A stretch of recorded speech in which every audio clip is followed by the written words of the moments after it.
Welcome to R5 TV news. Tirupati జిల్లా తిరుచానూరు శ్రీ పద్మావతి అమ్మవారి కార్తీక బ్రహ్మోత్సవాలలో భాగంగా రాష్ట్ర ప్రభుత్వం తరపున అమ్మవారికి పట్టు వస్త్రాలు సమర్పించిన రాష్ట్ర దేవాదాయ శాఖ మంత్రి ఆనం రామనారాయణ రెడ్డి. మంత్రికి పూర్ణకుంభ స్వాగతం పలికిన ఆలయ అధికారులు, అర్చకులు. అమ్మవారి దర్శనానంతరం ఆలయ మర్యాదలతో వేద మంత్రాలతో ఆశీర్వచనాలు పలికి తీర్థ ప్రసాదాలు అందించిన అర్చకులు పద్మావతి అమ్మవారికి పట్టు వస్త్రాలు సమర్పించడం మహద్భాగ్యమన్న మంత్రి. కార్యక్రమంలో చంద్రగిరి, సుళ్లూరుపేట ఎమ్మెల్యేలు Pulivarthi Nani, Nelavala Vijayasri, TTD JEO Veerabrahmam, TTD VSO Giridhar, Yadav corporation chairman Narasimha Yadav, మాజీ ఎమ్మెల్యే నెలవల సుబ్రహ్మణ్యం, తిరుపతి కార్పొరేషన్ ఉప మేయర్ ఆర్సి మునికృష్ణ తదితరులు పాల్గొన్నారు.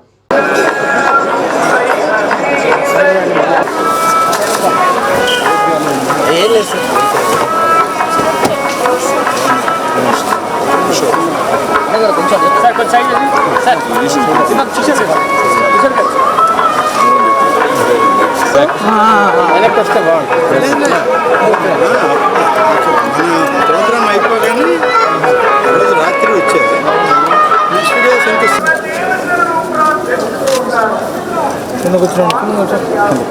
మేళం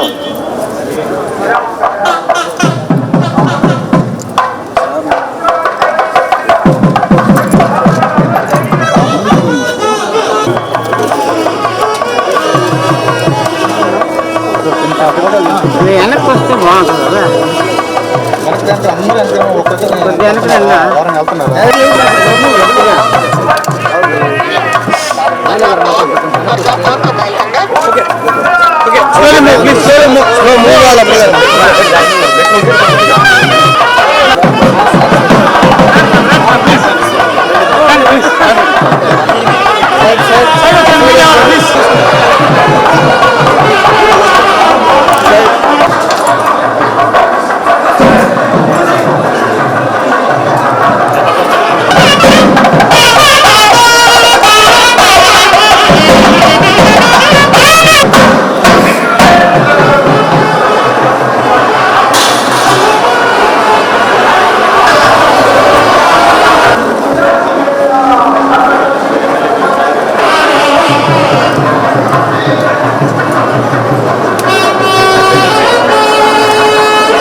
అందరూ తిరుచానూరు పద్మావతి అమ్మవారి యొక్క బ్రహ్మోత్సవాల్లో రాష్ట్ర ప్రభుత్వం తరఫున గౌరవ ముఖ్యమంత్రి చంద్రబాబు నాయుడు గారి తరఫున పట్టు వస్త్రాలను సమర్పించేటువంటి మహద్భాగ్యం ఇవాళ నాకు కలిగింది. గడిచిన సంవత్సరం కూడా అమ్మవారికి పట్టు వస్త్రాలని స్వయంగా ముఖ్యమంత్రి గారి ఆదేశాల మేరకు నేనే ఇక్కడికి వచ్చి ఇవ్వడం జరిగింది. ఇది రెండవసారి ఈ అవకాశం. స్థానిక శాసనసభ్యులు నాని గారు, అలాగే సూలూరుపేట శాసనసభ్యులు, తిరుమల తిరుపతి దేవస్థానం యొక్క అధికార యంత్రాంగం అందరితోటి ఈరోజు ఈ మహత్ కార్యంలో పాల్గొనడానికి రావడం జరిగింది. తిరుచానూరు కార్తీక బ్రహ్మోత్సవాలు దాదాపు ఈ మాసం 17వ తారీఖు నుంచి మొదలై 25వ తారీఖు వరకు జరిగే ఈ కార్యక్రమంలో ఈరోజు పట్టు వస్త్రాలను ప్రభుత్వం తరఫున ఇవ్వడం, అదేవిధంగా ఇక్కడ జరిగేటువంటి ఈ కార్యక్రమంలో వచ్చేటువంటి భక్తులు అలాగే జన రద్దీ వీటన్నిటికి తగ్గట్టుగా తిరుమల తిరుపతి దేవస్థానం తరఫున ఈ యొక్క అధికార యంత్రాంగం, జిల్లా అధికారులు, స్థానిక శాసనసభ్యులతో సమన్వయం చేసుకొని అన్ని ఏర్పాట్లు కూడా ఇప్పటికీ పెద్ద ఎత్తున చేయడం జరిగింది. దాదాపు పంచమి తీర్థం రోజున 50,000 మంది పైన జనం వస్తారని ఇప్పటికే అంచనాలు ఉన్నాయి.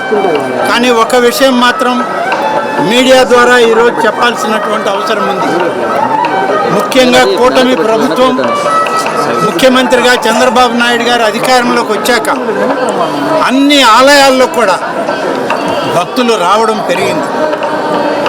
అపారమైనటువంటి జన సందోహం ఇవాళ ఆలయాలకు వస్తున్నారు.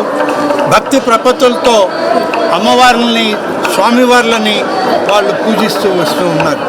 ఇప్పటికే దాదాపు 30-40% ఆలయాల్లో ఈ యొక్క భక్తుల రద్దీ పెరిగింది అని చెప్పడానికి ఎటువంటి ఇబ్బంది లేదు. ఆ విధంగా అన్ని ఏర్పాట్లు కూడా మేము కూడా అన్ని ఆలయాల్లో పెంచి చేస్తూ వస్తూ ఉన్నాం. ఇవాళ ముఖ్యమంత్రి గారి ఆదేశాలతో టీటీడీ ఆలయాలు అలాగే ప్రధాన ఆలయాలు ఈ రాష్ట్రాల్లో ఉన్నటువంటి ఆదాయ వనరులు ఏర్పడినటువంటి రాష్ట్రాల్లో ఉన్న ఆలయాలన్నింటిలో కూడా అన్నప్రసాద వితరణ చేయాలి అని చెప్పి ముఖ్యమంత్రి గారు ఆదేశాలు ఇచ్చారు. ఇప్పటికే మేము అన్ని ఆలయాల్లో అన్నప్రసాద వితరణ ప్రారంభించాం, పనులు జరుగుతూ ఉన్నాయి. తిరుమల తిరుపతి దేవస్థానానికి సంబంధించిన ఈ ఆలయాల్లో కూడా అన్నప్రసాద వితరణ అన్ని ప్రాంతాల్లో కూడా చేయడం జరుగుతుంది. గౌరవనీయులు భారత రాష్ట్రపతి శ్రీమతి ద్రౌపది ముర్ము గారు 20వ తారీఖు ఉదయం ఆమె ఢిల్లీ నుంచి బయలుదేరి తిరుపతి విమానాశ్రయానికి వచ్చి తిరుచానూరు అమ్మవారి ఆశీస్సుల కొరకు ఇక్కడికి రాబోతూ ఉంది. ఆమె ఇక్కడి నుంచి తిరుమలకి వెళ్ళి పక్క రోజు ఉదయం స్వామివారి దర్శనం కూడా చేసుకునేటువంటి కార్యక్రమం రూపొందించబడింది.